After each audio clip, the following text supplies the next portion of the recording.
J'ai choisi l'inspection des finances, ce qu'on appelle l'inspection générale des finances. On a l'impression d'être vraiment les serviteurs de la République, d'être l'intérêt général, de pourchasser les gaspillages, etc.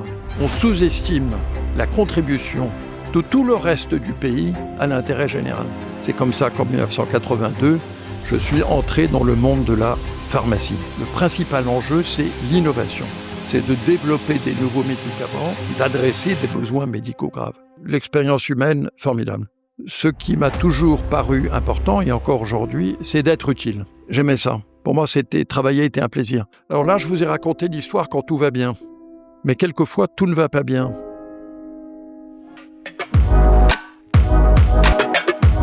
Bienvenue dans Let's Talk About You, le podcast qui part à la rencontre des hommes et des femmes qui influencent la trajectoire d'entreprises renommées. Nous connaissons leur société, mais nous ne connaissons pas leur nom. Nous utilisons leurs services, nous consommons leurs produits. Ils prennent des décisions qui influencent nos vies. Mais qui sont-ils ? Nous allons le découvrir ensemble. Je suis Homéric Dessart, entrepreneur, auteur et podcasteur. À travers ces échanges, je souhaite mettre en avant la personnalité de celles et ceux qui ont tant à nous raconter.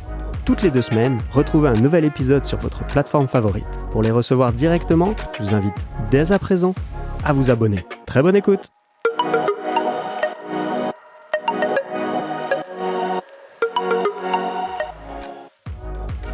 Aujourd'hui, on reçoit Michel de Rosen, un homme qui a traversé les mondes de l'État, de l'industrie pharmaceutique, des télécoms et de l'automobile avec une aisance presque insolente.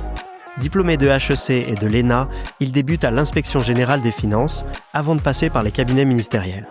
Il enchaîne ensuite les postes de direction chez Ron Poulenc, Viropharma aux États-Unis, puis Eutelstat, où il transforme un opérateur européen en acteur mondial du satellite.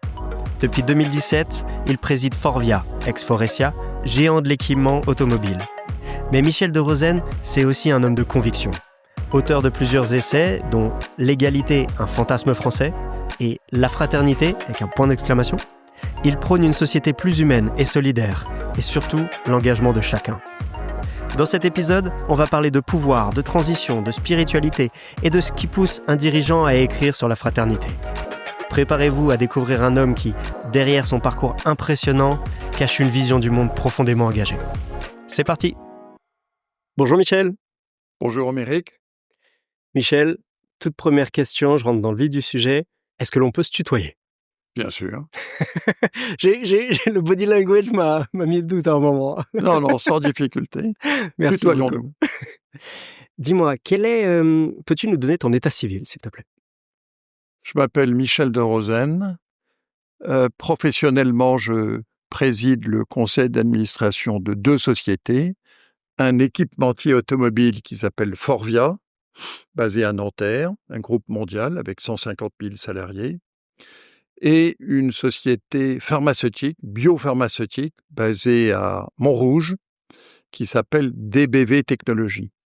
Ça, c'est le professionnel. Et familialement, je suis marié à Laurence et nous avons 4 enfants, Nicolas, Marine, Élie, Félix et 4 petits-enfants, Alexia, Lara, Priam et Kira.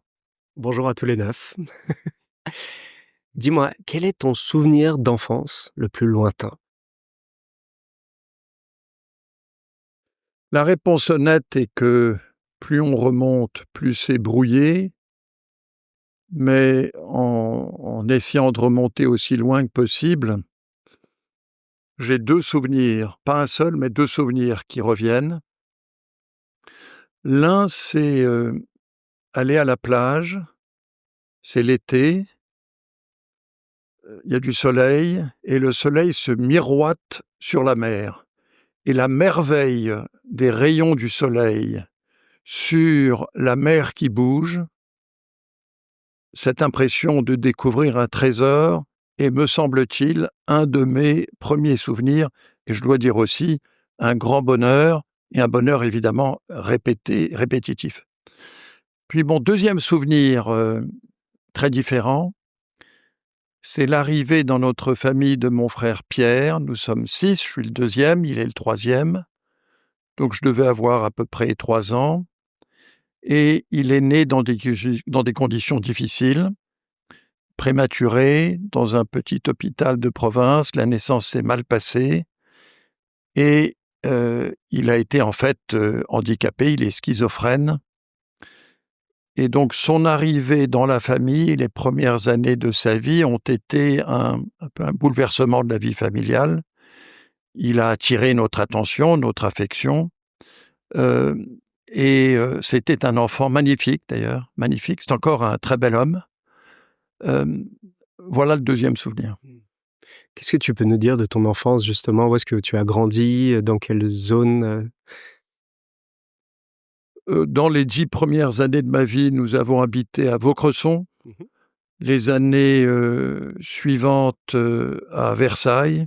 Et entre les deux, avec donc une fratrie de 6, 2 parents, 6 enfants. Et à Vaucresson, j'allais à l'école communale. À Versailles, j'allais au lycée Hoche. Dans les 2 cas, c'est de très bons souvenirs. Des enseignants épatants, des copains, des amis. Je me suis fait renvoyer du lycée, mais j'ai été repris. Et de très bons souvenirs. Et entre les deux, j'ai passé une année en Angleterre parce que mes parents voulaient que nous découvrions que le monde était relatif. Ils voulaient nous apprendre à vivre dans une double culture. Et donc, en passant un an dans une école anglaise à 9 ans, de 9 ans à 10 ans, de 9 ans et demi à 10 ans et demi pour être précis, là-bas, j'ai découvert le rugby, le cricket, mais j'ai surtout découvert la réalité, l'existence d'une autre langue, d'une autre civilisation, d'une autre approche des choses. Et donc, la France, qui pourtant, pour mes parents, émigrés russes, fils d'émigrés russes, qui nous expliquait que la France était le plus beau pays du monde et le français la plus belle langue du monde, pour autant, nos parents tenaient à ce qu'on sache que y avait les autres et qu'il fallait les connaître, les respecter et les aimer. Parce qu'à 9 ans, quand tu pars en Angleterre, tu parlais anglais un petit peu? Pas un mot. D'accord. Pas un mot, donc j'ai commencé par pleurer toute la nuit. Et puis après, on est jeune, on s'y fait, on se fait des copains. Et pour apprendre une langue, il n'y a rien de tel. L'immersion. C'est comme jeter un enfant dans la piscine. Tu vas apprendre à nager, nage. Et après, au bout d'un an, là, t'avais tes amis, tu jouais au rugby, tu parlais couramment anglais? On apprend la langue dans ces cas-là. En 2 mois, on apprend la langue. Et puis après, le rugby, j'ai beaucoup aimé, mais j'ai jamais été très bon. Et le cricket non plus. Qu'est-ce que tu fais après en revenant? Tu sais déjà ce que tu veux faire comme orientation pour tes études? En revenant d'Angleterre. Ouais. Non, parce que tu as 10 ans, donc non, J'ai 10 effectivement, ans, c'est j'ai encore pas trop la tôt. moindre idée. Plutôt, dans ces années-là, j'hésitais entre... J'avais 3 idées. Être boucher. Je pensais être boucher, j'aimais la viande, boucher. Une deuxième idée qui était d'être ermite. Je trouvais ça assez bien, dans une caverne, tout seul, etc. Et puis une troisième idée qui était d'être pape. Alors c'est un peu cousin d'ermite, mais dans un autre genre. Ça, c'est à l'époque des 7, 8, 9, 10 ans. Enfin, ça n'a pas résisté très longtemps. Puis après, j'étais au lycée. Et jusqu'au bac, je ne savais toujours pas, même après le bac, je ne savais toujours pas ce que je voulais faire. Et donc après le bac, ne sachant pas ce que je voulais faire, j'ai fait ce qu'on appelle les prépas HEC, école commerciale. Puis j'ai eu de la chance, je suis entré à HEC. Et je m'y suis vite ennuyé. D'accord. J'étais à Jouy-en-Josas. D'abord, à l'époque, il n'y avait que des garçons. Donc c'était un peu sommaire, on va dire. Un peu unidimensionnel. J'ai découvert la boxe. J'ai fait 2 ans de boxe. Anglaise? Boxe anglaise. Et j'ai vite compris que j'étais pas un boxeur. Mais il m'a fallu 2 ans pour en être convaincu. Là, on se fait des amis. Mais néanmoins, je m'ennuyais parce que je trouvais qu'on parlait un peu trop de pognon. D'accord. Et donc, je cherchais un peu une cause à servir. Et j'ai décidé de me tourner vers l'État et de préparer le concours d'entrée à l'École nationale d'administration. Et donc, j'ai préparé le concours tout en terminant HEC. Là encore, j'ai eu de la chance, j'ai été reçu. Et j'ai commencé l'ENA à l'époque. À l'époque, on nous envoyait au service militaire d'abord. J'ai été dans l'infanterie, d'abord à Coët-Quidan, on m'a appris à devenir un officier. Et ensuite, pendant 8 mois, j'ai commandé une section de 60 jeunes gens, de mon âge d'ailleurs. Donc c'est un peu une école de commandement. Très bon souvenir. J'étais fantassin, donc on marchait beaucoup, dans le froid, sous la pluie, etc. Mais l'expérience humaine, formidable. Puis ensuite, l'ENA vous envoie en stage. Elle m'a envoyé à Châteauroux. Pour moi qui avais toujours été parisien ou versaillais, au centre de la France, je découvrais la vie en province et ça a été aussi un très bon souvenir. J'ai eu la chance encore d'avoir un très bon patron, un préfet, le préfet Dablan, Christian Dablan, qui a été au fond mon premier patron. Et alors là, manque de chance, en plein été, j'ai attrapé une hépatite. J'ai attrapé une hépatite. Et donc là, 1 mois d'hôpital, 4 mois de maison de repos, donc ma vie s'est un peu interrompue. Et puis je suis sorti de tout ça, et après il y a la partie scolarité de l'ENA que j'ai fait en 75 et jusqu'à mi-1976. Tu as, quand même un parcours qui nécessite, qui est au niveau de l'excellence française. Est-ce que tu étais bon à l'école? C'était quelque chose, parce que tu dis que tu t'ennuyais à HEC, mais tu as quand même réussi à tirer ton épingle du jeu à HEC, à l'ENA, au sein des corps armés. J'avais j'avais des bons résultats. Des facilités? Plutôt, oui. Ouais. Oui. Mais l'autre chose, c'est que j'aimais ça. D'accord. Pour moi, travailler était un plaisir. À un moment donné, à la fin de la seconde, mes parents m'ont envoyé pour quelques mois dans une école en Écosse. Ils voulaient continuer à parfaire cette éducation Et comprendre internationale. l'accent écossais, ce qui est aussi... Et dans cette école, il y avait, j'étais le seul Français, et il y avait à peu près que des Anglais, Écossais, Gallois. Et alors, comme j'aimais toujours étudier, après les cours, à la fin de la journée, j'allais à la bibliothèque. Je travaillais plus. Et j'étais le seul dans la bibliothèque. Et pour les Anglais, j'étais ridicule. Pour eux, travailler, ça ne se faisait pas. C'était pas culturel. Faut aller au pub. C'était pas chic. Ouais. Et moi, je prenais mon plaisir et je me moquais de leur colibet. C'est ainsi, donc pour moi, les études, comme d'ailleurs depuis le travail, ça a toujours été un grand bonheur. Qu'est-ce que tu fais après l'ENA?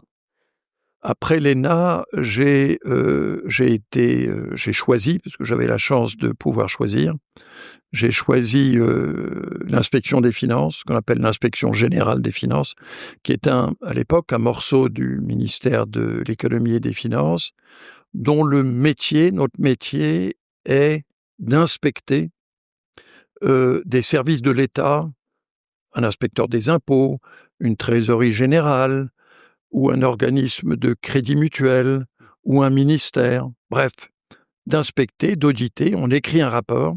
Ensuite, le rapport est envoyé à celui qu'on a inspecté ou audité, dans notre vocabulaire on dit ou vérifié. L'interlocuteur vérifié, inspecté, met ses propres commentaires en disant « mais il n'a rien compris, c'est pas vrai », etc.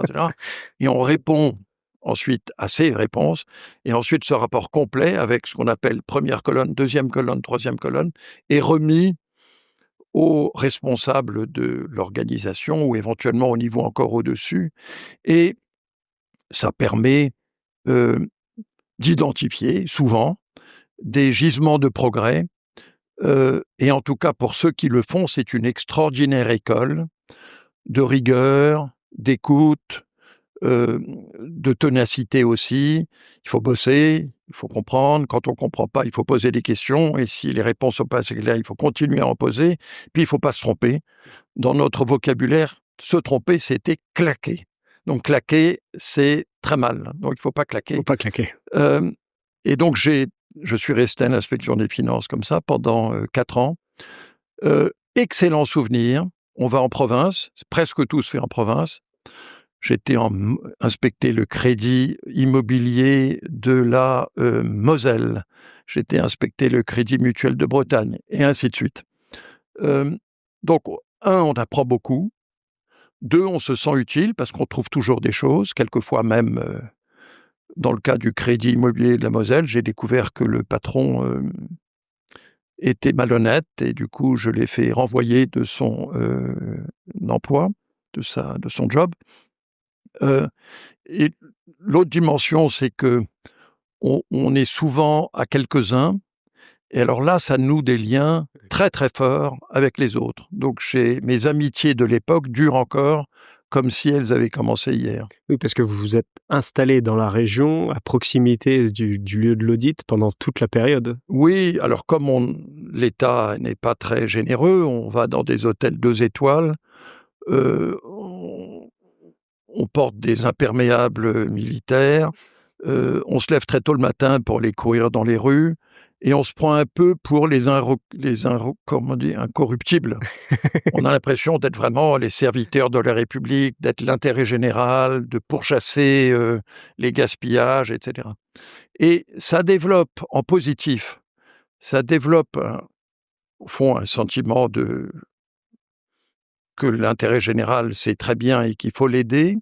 L'inconvénient, c'est que ça développe aussi l'idée que nous sommes le bien et que les autres sont moins le bien. Donc ça développe une certaine arrogance, en fait.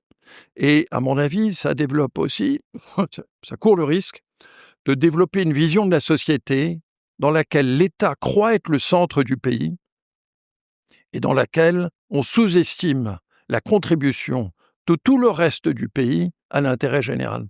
Et ça, c'est une chose que j'ai mis bien des années à comprendre, c'est qu'un artisan, un chirurgien dentiste, un avocat, un entrepreneur apporte autant à l'intérêt général qu'un serviteur de l'État. Mais il m'a fallu du temps pour l'apprendre et le comprendre. Parce que maintenant, avec plus de 150 000 salariés, tu vois aussi la contribution que tu apportes au pays, à tout ça. Donc, ça t'a permis de faire le step back. Tu es resté combien de temps à la direction ? À l'inspection des finances. À l'inspection des finances. 4 ans. D'accord. Et qu'est-ce qui t'a fait après changer pour aller où ? Ensuite, ce qui s'est passé, c'est que le nouveau ministre, on est maintenant en 1980, le nouveau ministre de la Défense, qui s'appelait Joël Le Teul, m'a proposé de rentrer dans son cabinet. Donc, je suis devenu conseiller du ministre de la Défense. Comme je m'intéressais beaucoup aux questions de défense, avec 2 amis, j'avais écrit un livre sur le sujet, j'avais des convictions, des connaissances, j'ai immédiatement accepté. Et puis, parce que ces 4 ans, faire des inspections, c'est bien, mais on n'a pas envie d'y passer sa vie. Donc, je cherchais un nouveau défi, et ce nouveau défi m'a passionné. Il a été interrompu en 1980 parce que, même si tu es jeune, tu ne t'en souviens peut-être pas, mais il y a eu une élection présidentielle, et du coup, tous les ministres et leurs collaborateurs ont été renvoyés à leur chaumière. Et donc, en mai 1981, s'est posé pour moi la question de savoir ce que j'allais faire. Je suis revenu 1 an à l'inspection des finances, et là, un chasseur de tête est venu me proposer de rejoindre une entreprise française qui, à l'époque, était importante, qui s'appelait Rhône-Poulenc, qui était une grande entreprise chimique. J'ai rencontré le patron de l'époque, qui m'a offert de rejoindre l'entreprise. Ce que j'ai fait, j'ai rejoint le morceau santé de Rhône-Poulenc, qui s'appelait Rhône-Poulenc Santé, c'est-à-dire c'est la pharmacie.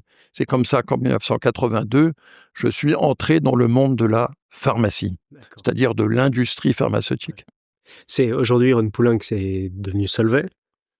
Alors, la partie chimique de Rhône-Poulenc est devenue en effet Solvay, et la partie pharmaceutique de Rhône-Poulenc est devenue Sanofi. D'accord. Qu'est-ce que tu y fais chez Rhône-Poulenc ? Alors, chez Rhône-Poulenc, j'ai eu en gros 3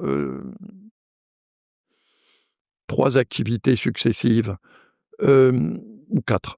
Au début, il a fallu que j'apprenne un peu le monde de l'entreprise, puis je crois qu'il voulait vérifier que j'étais pas... Comme je venais de l'ENA, il se méfiait, il disait c'est peut-être un super emmerdeur, il faut qu'on le surveille pour être sûr que c'est pas, qu'il va pas nous... Bon. Alors, donc pendant 1 an, je rendais des services, je remplissais des missions pour mon patron, et quand ils ont trouvé que ça allait, ils m'ont confié la direction d'une filiale qu'on a en fait achetée à Péchiné, autre entreprise disparue depuis, une société pharmaceutique qui s'appelait Pharmuca. Il y avait 1500 salariés, il y avait de très beaux médicaments, et j'en suis devenu le président directeur général. C'était ma première expérience, après l'armée, ça a été ma première expérience de commandement. Et on a eu, j'en garde un excellent souvenir, donc ça a duré d'environ 1982-3 à 1986. Le moment le plus dramatique a été que juste avant que nous achetions l'entreprise, elle avait lancé un antidépresseur qui s'appelait Lupsten et qui a été un succès foudroyant. C'est-à-dire que pour beaucoup de gens dépressifs, ce médicament a changé leur vie. Et hélas, au bout d'1 an, on a découvert que ce médicament avait un effet secondaire. Il affaiblissait le système immunitaire des gens et du coup, qui pouvaient attraper ensuite un virus, etc., ils pouvaient même mourir. Dans 1 cas sur 10 000 ou 2 cas sur 10 000, mais ça suffisait néanmoins pour nous et pour les autorités réglementaires à se poser la question de « faut-il garder ce médicament à la disposition des médecins et de leurs patients ?» La conclusion qu'on a tirée à l'époque avec les autorités, c'est qu'il fallait, malgré l'attachement des patients à ce médicament, qu'il fallait retirer Lupsten du marché, ce qu'on a fait. Et je me souviens encore des colères, du désespoir de patients dépressifs qui disaient « mais vous aviez changé ma vie, ça y est, je revivais, et maintenant vous me retirez la solution que vous m'aviez apportée ». Mais on a pris la bonne décision, bien sûr. Donc j'ai fait ça jusqu'en 86. Puis ensuite, de 86 à 88, j'ai pris la direction. Alain Madelin, nouveau ministre de l'Industrie dans le gouvernement de Jacques Chirac, m'a proposé de diriger son cabinet au ministère de l'Industrie, des Télécommunications et de la Poste. Je ne le connaissais pas du tout. Quelqu'un avait été un intermédiaire. Je n'avais pas du tout l'idée de revenir au service de l'État. Mais je dois dire qu'après 1 heure d'entretien, j'ai aimé l'homme qui avait beaucoup de conviction, beaucoup de courage, une connaissance de la politique que je n'avais pas. Et j'ai eu le sentiment que les quelques années que je venais de passer dans le monde de l'entreprise, combinées à mes années à l'inspection d'avant, pouvaient me permettre de lui être utile dans cette fonction de directeur de cabinet. Donc j'ai fait ça, on a appelé ça la première cohabitation. C'était le gouvernement dirigé par Jacques Chirac, François Mitterrand à l'époque président de la République. À nouveau un excellent souvenir, on travaillait comme des fous, on travaillait 80-90 heures par semaine, on avait le sentiment de faire des choses utiles,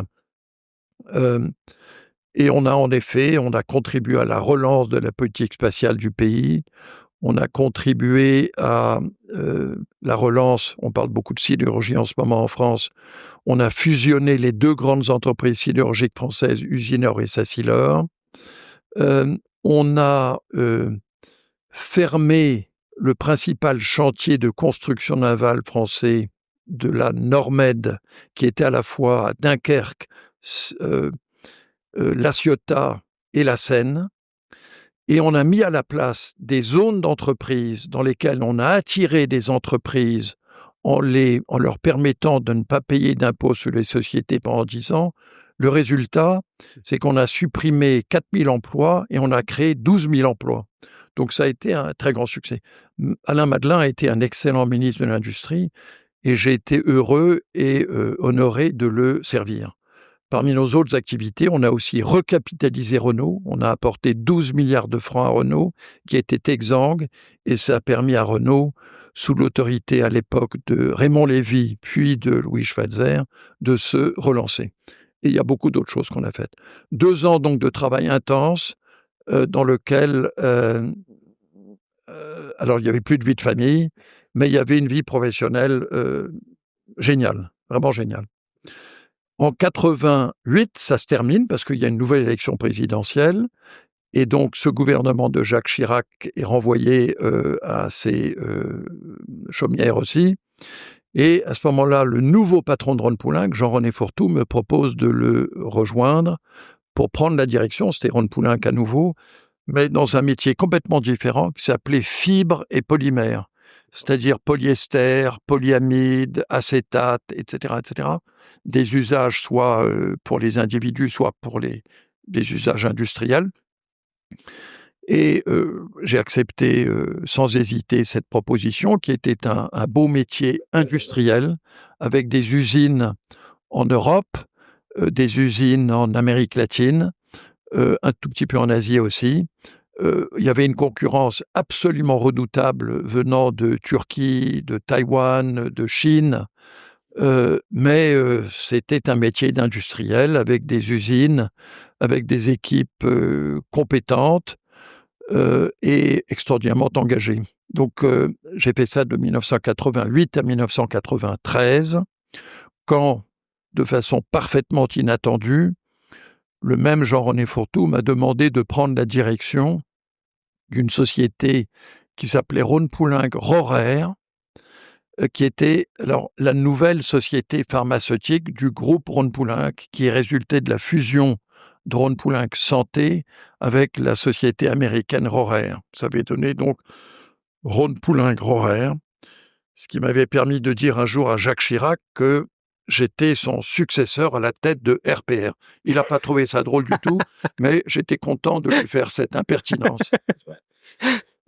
Et donc, j'ai occupé cette fonction de patron de Rhône-Poulenc-Rohrer de 1993 à 1999.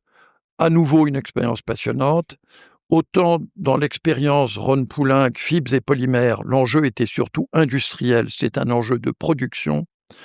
Dans Rhône-Poulenc Santé, le principal enjeu, c'est l'innovation. C'est de développer des nouveaux médicaments qui permettent de traiter des besoins, d'adresser des besoins médicaux graves. Les deux plus grandes fiertés de cette époque, pour les équipes que je dirigeais et pour moi, nous avons lancé un formidable médicament anti-cancéreux qui s'appelle encore le Taxotere, fabriqué à partir de feuilles d'if, l'arbre l'if. Et puis par ailleurs, un formidable agent antithrombotique, donc pour lutter contre les thromboses, qui s'appelle encore le Lovenox. Et je peux vous dire que dans l'industrie pharmaceutique qui est souvent critiquée, j'ai connu des collègues, des collaborateurs, qui en 40 ou 45 ans, malgré la qualité de leur travail, n'ont jamais participé à un médicament qui a réussi.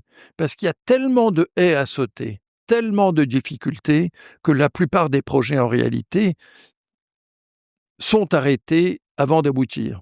Et donc, quand vous participez à un médicament qui arrive jusqu'à l'approbation, qui est ensuite mis à la disposition des médecins et qui ensuite sauve des vies, améliore les vies, je peux vous dire que vous revenez le soir à la maison et vous êtes très fiers.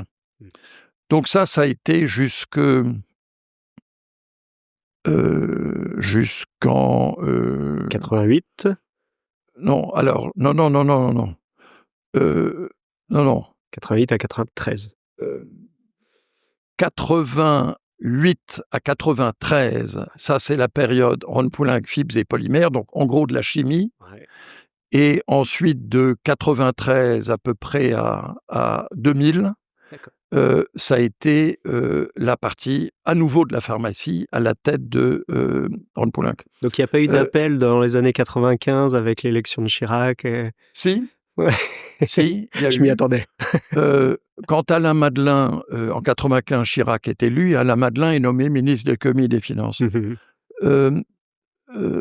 Et alors j'habitais en Amérique avec femme et enfants, et il m'a demandé si j'accepterais de venir diriger son cabinet. Et malgré mon attachement pour lui et mon respect, je lui ai dit que non, que je ne pouvais pas, que je venais depuis peu de temps de prendre cette nouvelle fonction, je ne pouvais pas la quitter comme ça.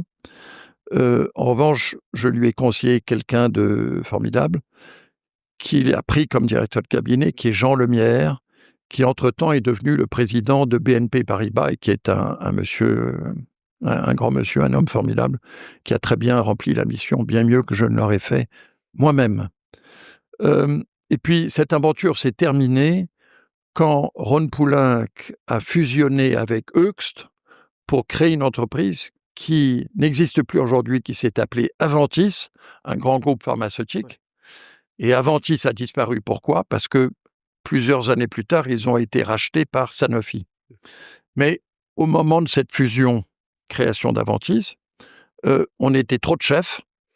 Et donc, je suis parti et nous habitions aux États-Unis, et j'ai pris la direction d'une société pharmaceutique, alors américaine, qui s'appelait Viropharma, une société spécialisée dans la lutte contre les maladies virales de différentes sortes. Et comment ça s'est passé cette étape-là? Parce qu'avoir un Frenchie qui prend la direction générale d'une boîte américaine, c'est pas commun. Non, alors je vais vous dire, contrairement à la rumeur, les Américains ont beaucoup plus l'habitude que les Français d'accueillir des étrangers dans leurs entreprises et même à la tête de leurs entreprises. Je me souviens d'ailleurs, nous avions des gens de 15 ou 20 pays différents, et les gens se fichaient un peu de la nationalité, du passeport. Ce qui avait intéressé à l'époque le conseil d'administration de Viropharma, c'est que comme j'avais une réelle expérience pharmaceutique et d'avoir dirigé déjà une entreprise, ils pensaient que je serais capable de transformer cette entreprise, de la faire grandir et d'en faire une belle société pharmaceutique. Et on a là aussi eu des difficultés. À un moment donné, on avait développé un formidable médicament qui était le premier médicament qui allait pouvoir traiter à la fois les symptômes et les causes du rhume. Alors vous allez me dire, le rhume, c'est pas grave. Eh bien, pour des gens fragiles, ça peut être au contraire grave. Il y a des gens qui sont hospitalisés, puis il y a des parents qui, du coup, sont obligés de rester à la maison parce que leur enfant est malade. Et donc, il y avait un besoin médical, en fait, autour du monde considérable, et il n'y avait aucun produit équivalent. Patatras, très peu de temps avant l'approbation du produit, le nom scientifique était le Pleconaril, le nom commercial potentiel était le Picovir. Eh bien, très peu de temps avant l'approbation par la FDA, nous avons découvert un effet secondaire indésirable qui fait que nous avons conclu avec la FDA, qui est l'autorité américaine dans le domaine du médicament, que ce produit ne pourrait pas être approuvé, qu'il fallait l'abandonner, après 12 ans de travail par la société. Alors, ça a été évidemment une très grande déception. Nous avons à l'époque, j'ai été amené à décider de réduire les effectifs de l'entreprise de 91%. 91%. Il y avait combien de personnes? Nous étions 450. Ouais. Alors, on a réduit les effectifs, on a fait ce qu'il fallait, et ensuite, on a trouvé un produit qui dormait dans une grande société américaine qui est connue depuis, qui s'appelle Eli Lilly. Et ce produit était tellement petit chez Eli Lilly que même le patron de l'époque d'Eli Lilly ne savait même pas qu'ils en étaient le propriétaire. Il l'avait oublié.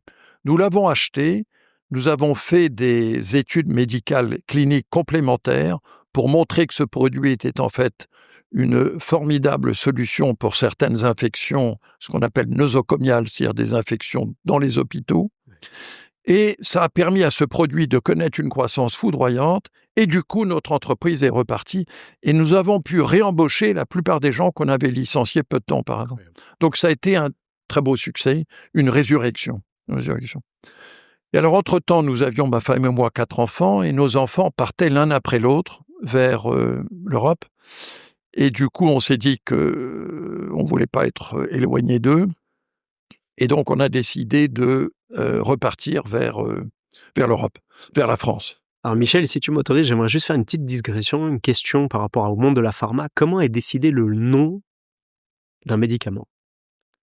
Parce que tous les noms que tu nous as cités là, ils n'ont rien de commun avec des pièces automobiles, par exemple. Oui, alors, dans ces cas-là, pour fixer le nom d'un médicament, d'abord, il y a 2 noms. Il y a un nom, on va dire, scientifique, et puis il y a un nom commercial. Le nom commercial, c'est celui qu'on lit sur la boîte de médicaments, d'accord? Et c'est ça qui intéresse probablement surtout les auditeurs.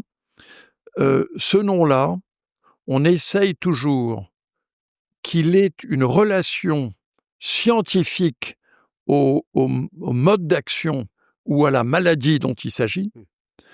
Et puis en même temps, il faut que ça soit un nom, c'est la principale difficulté, qui n'ait pas déjà été utilisé. Et donc, il y a des spécialistes de marque qui disent « Ah non, ce nom déjà pris, etc. » Et donc, on essaie quelquefois des milliers de noms et on finit par trouver enfin un nom libre et on essaye de faire en sorte que ça soit... Alors d'abord, il faut que ça soit un nom libre, puis on essaye de faire en sorte que ça soit un nom que les gens pourront mémoriser et troisièmement, on essaye de faire en sorte que ça soit un nom qui ait un certain rapport avec la maladie qu'il s'agit de traiter. Voilà comment on fait ce travail. Merci.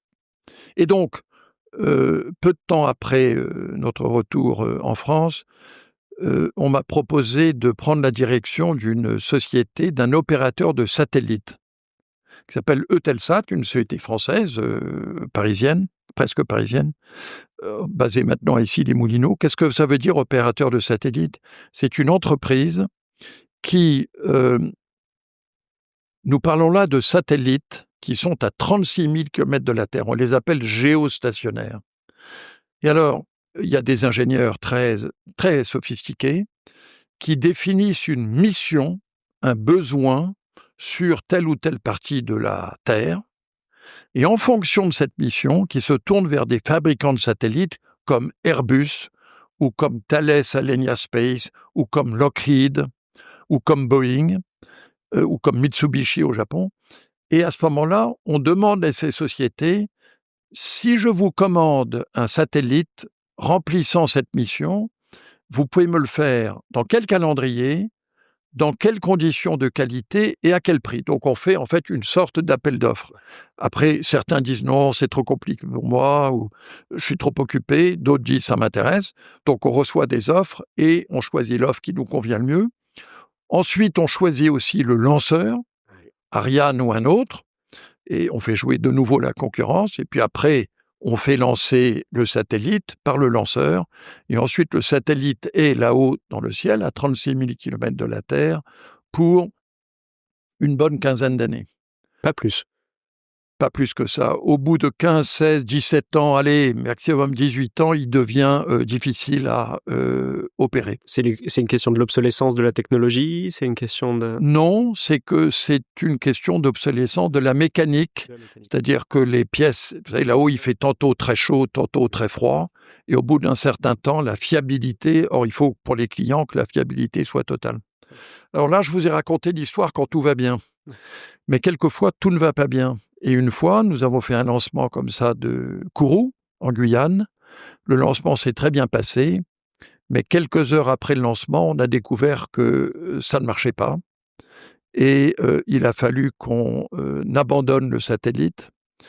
Et je peux vous dire que pour les gens qui, pendant des années, ont contribué à la préparation de cette mission, à la construction du satellite, et pour les clients qu'il s'agit de servir, quelquefois c'est des dizaines de millions de clients, l'usage le plus fréquent, c'est des gens qui regardent la télévision grâce au satellite. Je peux vous dire qu'en tout cas, quand ça arrive, ce qui est rare, c'est une immense déception. Donc ça, c'était très loin de la communauté pharmaceutique, c'est la communauté spatiale. Dans la communauté pharmaceutique, vous travaillez avec des médecins, des biologistes, des chimistes, des vétérinaires. Dans le monde du spatial, vous travaillez essentiellement avec des ingénieurs. Extraordinairement pointus, très compétents, très dévoués, très passionnés. Et je peux vous dire que comme vous êtes sur Terre, mais vous pensez à votre satellite là-haut, quelque part, ça vous élève. Vous avez l'impression que vous vous rapprochez un peu, j'ose le dire, un peu de Dieu. Vous voyez, vous êtes dans le monde du ciel. Et donc, la communauté spatiale internationale est très soudée, entre Français, même Russes, Américains, Japonais, Chinois, Allemands. On se connaît tous, on était quelques milliers, on se retrouve à quelques reprises par année, dans des conférences, dans des colloques, et on a l'impression de faire progresser le bien-être de l'humanité en utilisant au fond le satellite pour des usages divers et variés de l'humanité. Il y a un cas célèbre qui concerne Eutelsat récemment, qui est la communication pour des gens qui ne disposent pas de moyens de communication classiques. Le célèbre Elon Musk a développé une constellation de satellites qu'on appelle Starlink. Ouais. Et quand les États-Unis ont menacé de ne plus continuer ses services, notamment en Ukraine, l'Ukraine s'est tournée vers Eutelsat, découvrant que Telsat pouvait apporter des services à peu près équivalents. Et donc, c'était pour les équipes de Telsat et même pour la France, une grande fierté de pouvoir offrir, face à cette grave déception de la nouvelle attitude de Starlink, Elon Musk, ça a été, je crois, une très grande fierté d'apporter aux Ukrainiens une solution indispensable à leur indépendance. Oui, puis ça permet aussi de dire aux Américains qu'on peut se passer d'eux. Exactement, c'est l'indépendance nationale, c'est à la fois l'indépendance de l'Ukraine et l'indépendance de la France. Et ça montre combien, dans ce domaine-là, il est bon qu'un pays comme la France ait sa propre technologie et ses propres satellites à la fois civils et militaires. Ce que je trouve passionnant, et on n'a pas terminé ton parcours, mais c'est que déjà, on est en quelle année là ? Là, on est je suis entré à Eutelsat en 2008 et j'y suis resté jusqu'en 2016. Donc, 16, du 17. début de ta carrière jusqu'à 2016. Oui, parce qu'après, c'est Forvia en 2017. Donc, les points communs que je retrouve, c'est à chaque fois working for the greater good. C'est aller chercher une amélioration constante, que ce soit au niveau de la santé, que ce soit au niveau de la communication. C'est améliorer le quotidien, direct et indirect, de milliers, de millions d'hommes et de femmes sur la planète, peu importe leur nationalité, peu importe le pays d'origine. Quelles sont, toi, tes valeurs ? Qu'est-ce qui te motive le matin quand tu te lèves et que tu te dis, tiens, je gère 2 grandes entreprises aujourd'hui. Est-ce que tu es face à des profils, comme tu as dit, des ingénieurs, des chimistes, des profils très différents, de l'ego, des enjeux ? On parle aussi d'investissements en dizaines, parfois centaines de millions d'euros à chaque fois. Qu'est-ce qui te motive le matin ? Alors, je voudrais d'abord dire, actuellement, en tant que président de Forvia et président de DBV Technologies, je ne gère pas ces entreprises. Je suis dans les 2 cas le président du conseil d'administration, mais dans les 2 cas, il y a un directeur général, Martin Fischer, directeur général de Forvia, Daniel Tassé, directeur général de DBV Technologies. C'est eux qui sont les patrons et qui travaillent 80 à 90 heures par semaine et qui portent sur leurs épaules tous les soucis qu'ont tous les patrons de toutes les entreprises. Donc, attention, le président, c'est pas le patron. Tu fais très bien de le rappeler. Deuxième commentaire, c'est que chacun a son système de valeurs. Ce qui m'a toujours paru important, et encore aujourd'hui, c'est d'être utile. C'est de se dire, au fond, je sers à quelque chose. Alors, ça peut être par son énergie, ça peut être par sa capacité à travailler avec les autres, ça peut être par sa capacité de discernement, ça peut être par son bon sens. Bref, il y a de multiples choses qu'on peut apporter, mais je trouve formidable, en tout cas, de terminer la journée en se disant aujourd'hui, ce qu'on a fait, ça a été utile. Donc c'est, pour moi, être utile. Et c'est vrai, pour rebondir sur ta question, c'est vrai que je pense qu'à tous les âges, on dit ça des jeunes, mais à mon avis, à tous les âges, nous avons besoin d'avoir la conviction que ce que nous faisons, ça sert à quelque chose. Tu as peut-être déjà entendu l'histoire suivante. Il y a un monsieur qui marche sur un chemin et il voit un monsieur qui taille une pierre. Il lui dit « Mais qu'est-ce que tu fais là ?» Le type dit « Je taille une pierre. » Il dit « Ah bon ?» Il continue sa marche et il trouve un autre monsieur qui taille une pierre. Il lui dit « Qu'est-ce que tu fais ?» Et le monsieur lui dit « Eh bien, je construis un mur. » Ah bon, très bien. Et puis il continue, il en trouve un troisième qui fait la même chose. Il lui demande « Et toi, qu'est-ce que tu fais ?» Et l'autre lui répond « Je construis une cathédrale. » Nous avons tous besoin, quand nous taillons une pierre, de nous convaincre, sans nous tromper, que nous participons à la construction d'une cathédrale. J'imagine, nous voici à Paris, j'imagine la fierté immense, illimitée de ceux qui ont reconstruit Notre-Dame ces dernières années. Eh bien, ce genre de fierté, on peut la ressentir dans tous les métiers. Le boulanger qui soigne sa baguette, il a cette même fierté. Le cordonnier, le peintre, la secrétaire, l'écrivain, l'industriel, le chef d'entreprise, etc. Donc je crois essentiel, quel que soit le métier, de se demander ce qu'on fait, ça sert à quoi et ça sert surtout à qui. Humaniste. Pardon ? Tu es humaniste. Oui, bon, on l'est tous. Sinon, je ne serais pas ici. Alors, on est en 2016. 2007, 2017 même, oui. 2017. Et là, donc tu rentres chez Forvia en tant que président. Voilà ce qui s'est passé, c'est que le président directeur général ça s'appelait Faurecia à l'époque, prenait sa retraite. Le conseil d'administration a choisi un excellent manager pour être le nouveau directeur général et ils m'ont proposé de prendre la présidence du conseil d'administration.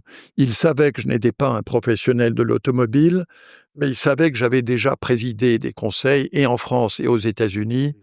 Et donc cette expérience de la vie de conseil d'administration, de ce qu'on appelle la gouvernance dans notre jargon, les a convaincus que sans être un expert de l'automobile, je pourrais être un bon président du conseil d'administration de Faurecia. J'y suis donc là-bas depuis 2017. Il ne t'a pas échappé que l'industrie automobile traverse actuellement un ouragan qui est probablement le plus violent de son histoire. Mais dans cet ouragan, Forvia, le nouveau nom de Faurecia, est une magnifique entreprise. Dans notre jargon, on nous appelle un équipementier automobile. Il y a les équipementiers qui fabriquent des sièges, des systèmes d'éclairage, des systèmes électroniques, des systèmes d'échappement. Et nous fournissons cela à ceux qu'on appelle les constructeurs. Les Français connaissent les constructeurs, Renault, Stellantis, Ford, General Motors, etc. Ils connaissent moins les équipementiers, mais les constructeurs ne peuvent pas construire leur voiture sans tout ce que leur apportent les équipementiers. Et quand on change une pièce, on voit souvent le logo de l'équipementier sur la pièce qui a été oui, alors les gens autre. ne regardent pas toujours cela, mais ce que je peux dire seulement, c'est que, j'ai envie de dire, les deux valeurs les essentielles dans ce métier, l'une, c'est la qualité. On ne peut pas se permettre de livrer une qualité qui ne soit pas impeccable à nos clients. Et l'autre, c'est l'innovation, c'est-à-dire que chaque année, il faut essayer de trouver mieux, de nouvelles pièces, de nouveaux usages, ou de faire en sorte que l'équipement qu'on vend soit allégé, de telle sorte qu'il consomme moins de carburant. Donc, c'est une lutte permanente pour maintenir la qualité et innover. Et comment ça se passe justement cette relation avec le constructeur ? Est-ce que c'est l'équipementier qui va travailler sur un nouveau type d'éclairage avec un nouveau système de LED et va le présenter au constructeur ? Ou alors c'est le constructeur qui vient avec son cahier des charges et qui dit « j'aurais besoin de gagner tant de grammes et est-ce que vous pouvez travailler dessus ?» Il y a les deux cas. Il y a les deux cas. Il y a les deux cas.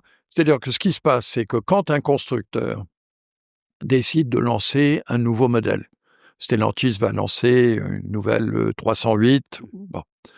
À ce moment-là, évidemment, il connaît le paysage des équipementiers et il sait que, par exemple, pour les sièges, il sait que nous sommes un des leaders mondiaux, donc il va se tourner vers nous, mais pas seulement vers nous. Et un peu comme dans mon métier Eutelsat, je me tournais vers les fabricants de satellites, il se tourne vers les fabricants de sièges et il dit « Je prévois un nouveau modèle, je travaille dessus, est-ce que ça vous intéresse d'être un de nos fournisseurs ?» À ce moment-là, les fournisseurs de sièges contactés en général disent « Oui, ça m'intéresse », proposent un projet, puis il y a une concurrence farouche qui est mise en place. Féroce même. et à la fin, le constructeur choisit le fournisseur, l'équipementier qui lui a fait l'offre la plus intéressante.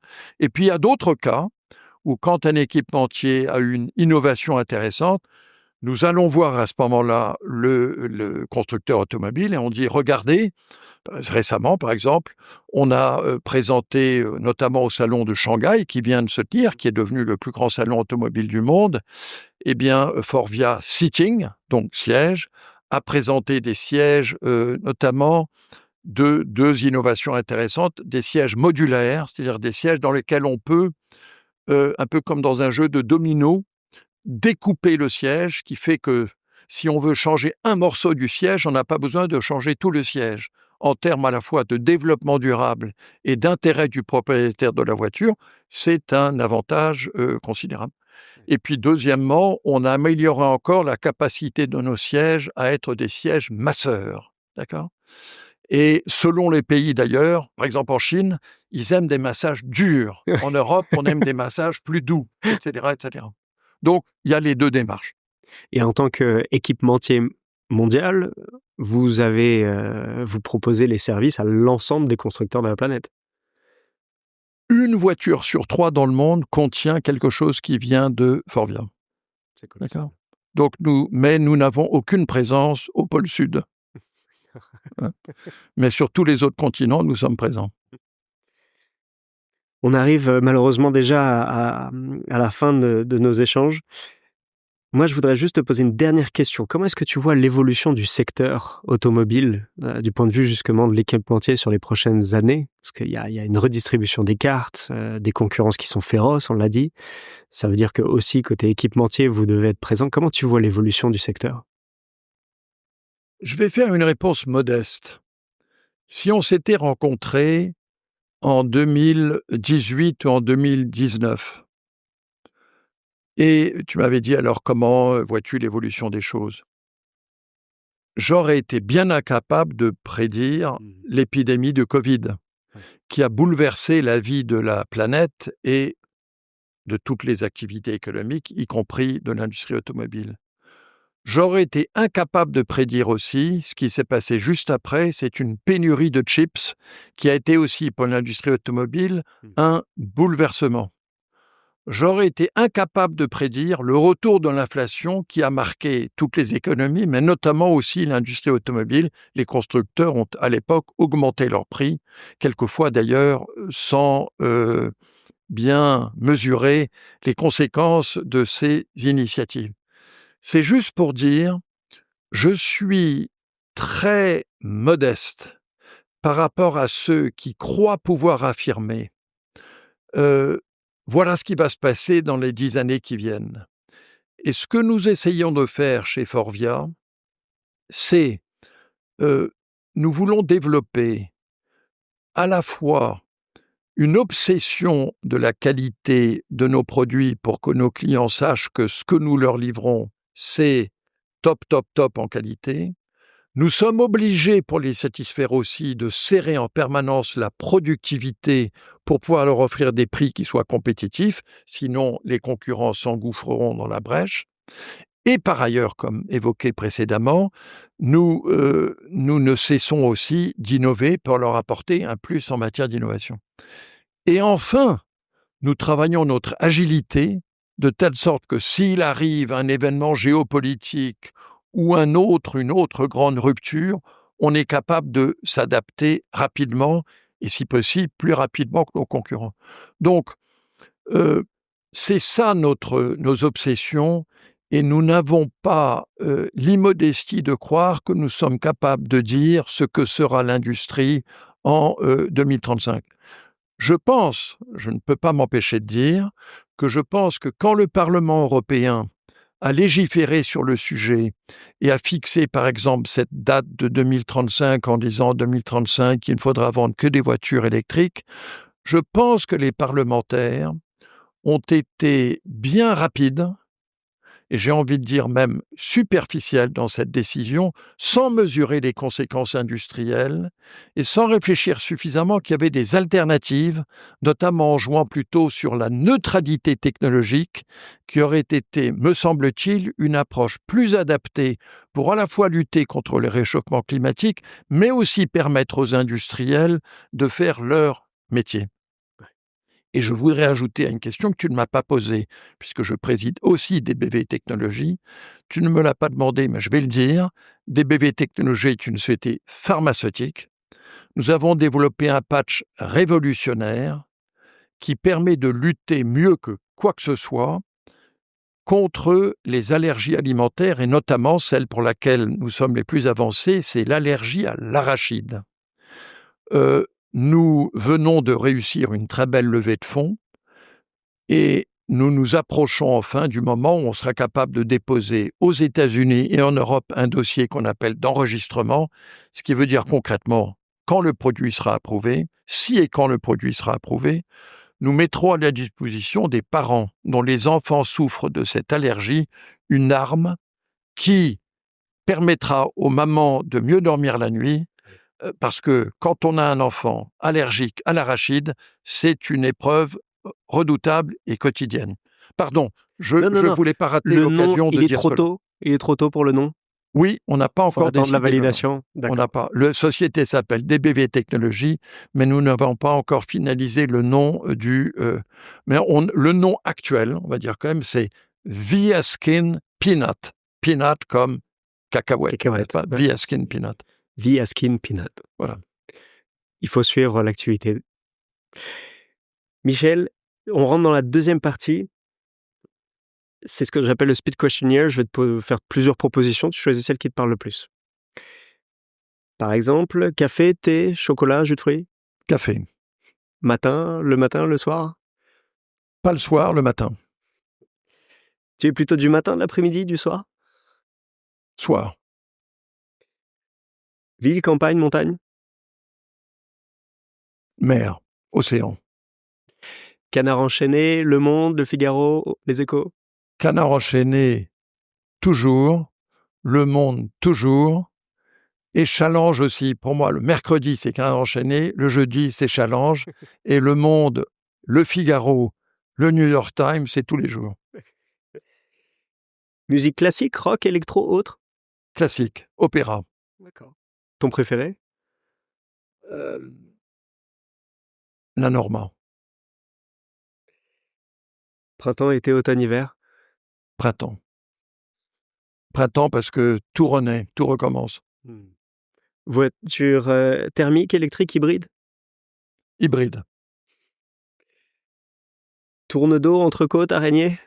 Autre? Araignée, c'est le poisson, l'araignée des mers ou... La viande. Ah. Alors, entre les trois, bavette. Ordre, chaos, joyeux bazar? Joyeux. Faire mieux, faire moins, faire autrement? Faire mieux. Mon dernier, si tu devais avoir un super pouvoir, ce serait quoi?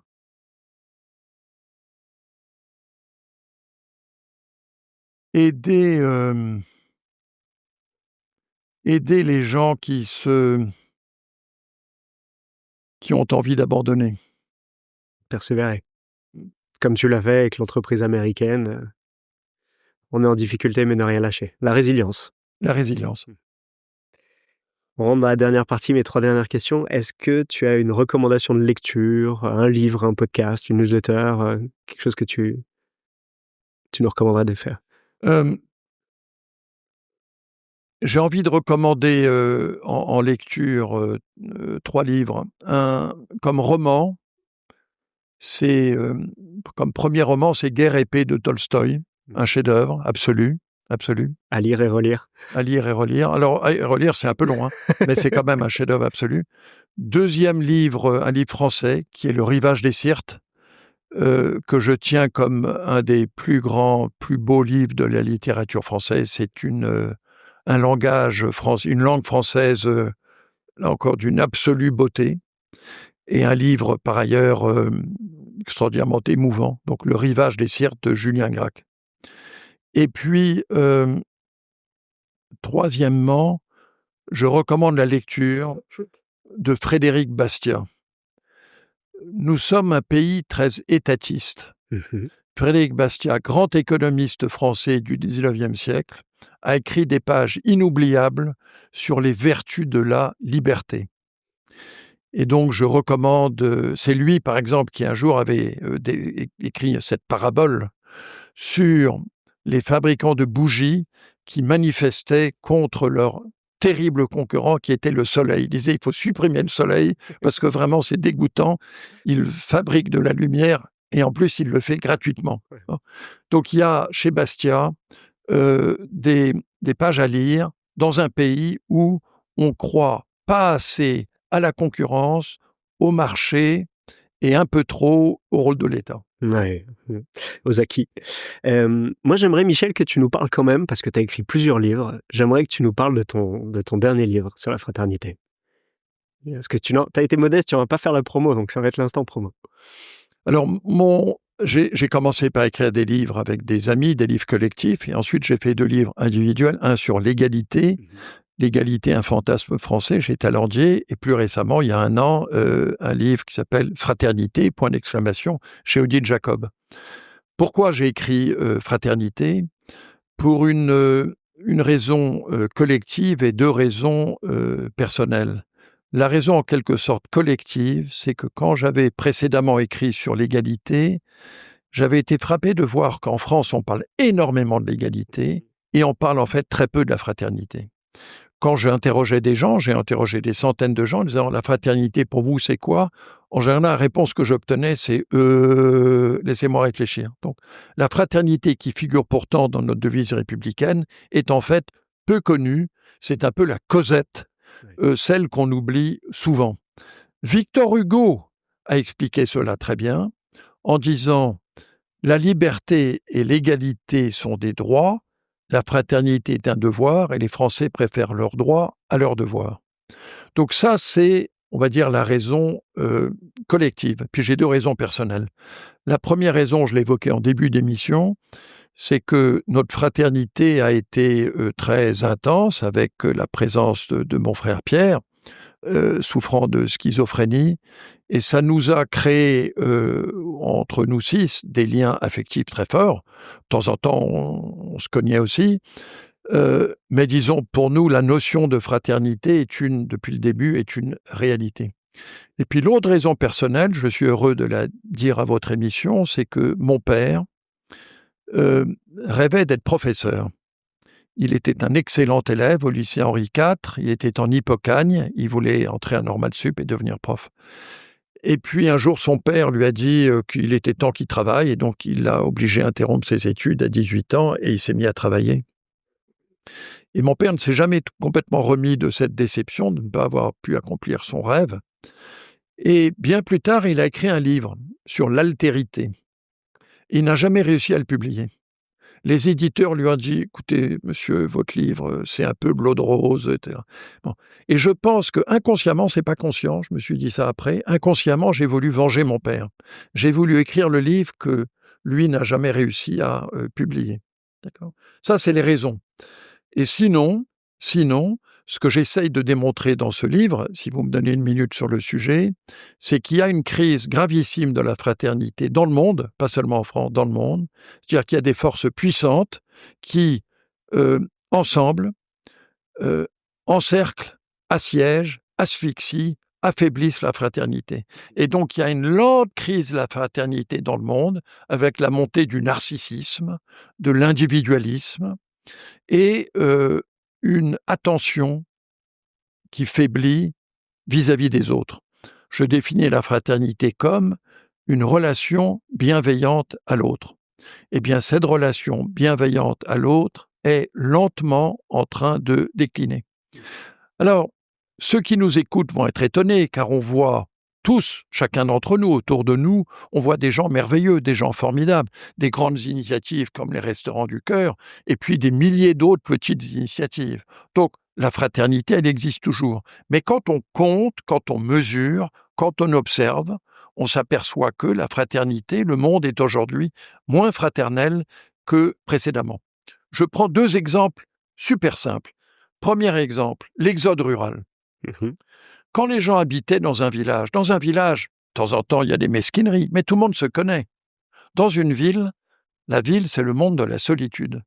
Savez-vous qu'il y a 6 millions de Français qui voient 3 personnes par an, 3 personnes par an, qui vivent donc dans une extrême solitude.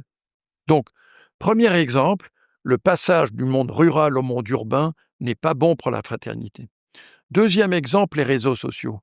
On oublie que les réseaux sociaux ne sont apparus qu'au début de ce siècle. C'est récent. Et vous êtes trop jeune pour ça, mais je me souviens, nous avons été nombreux dans ma génération à nous dire « Génial !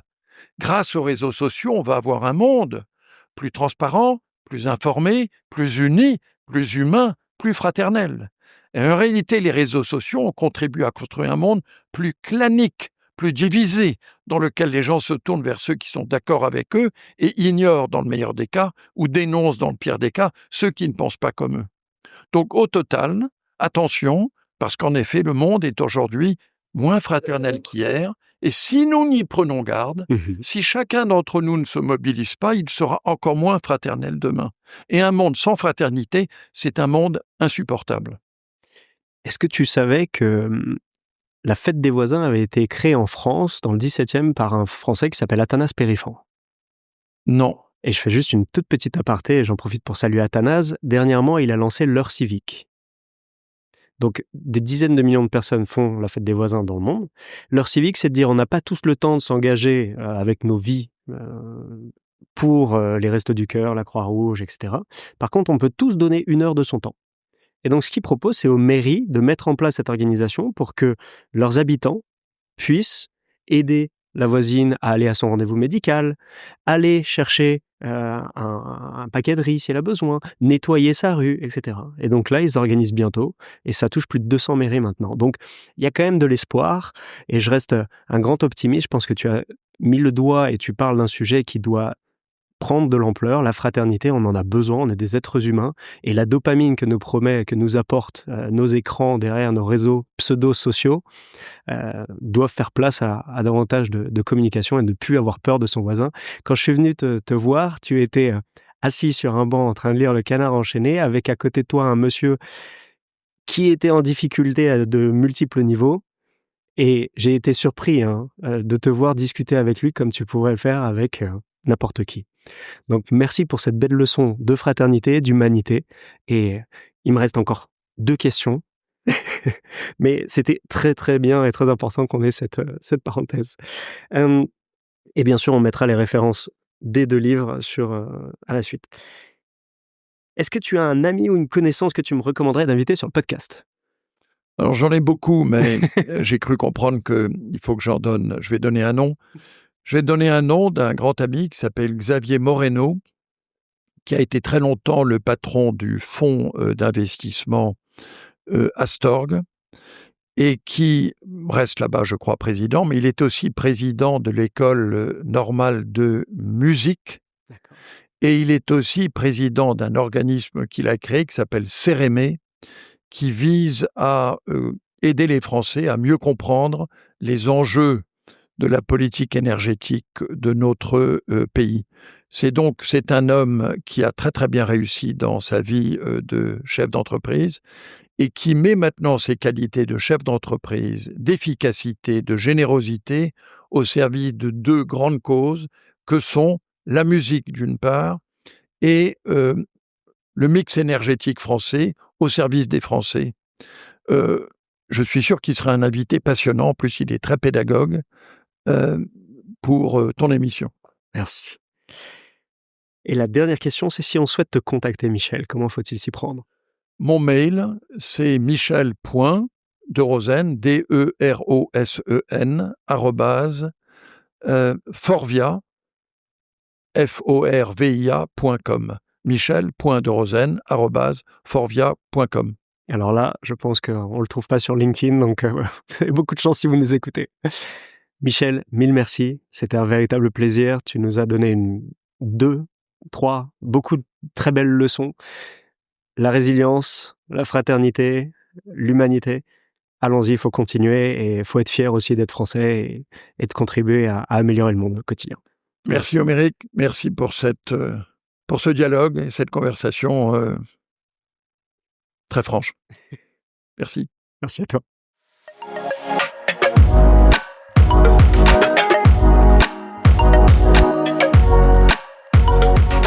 Merci de nous avoir accordé votre attention et j'espère que cet échange vous a plu. Si c'est le cas, je vous invite à commenter cet épisode sur Spotify et YouTube, mais également à vous abonner sur votre plateforme favorite. Vous pouvez également m'envoyer un message sur LinkedIn, j'y répondrai avec plaisir. On se retrouve dans 2 semaines pour un nouvel épisode.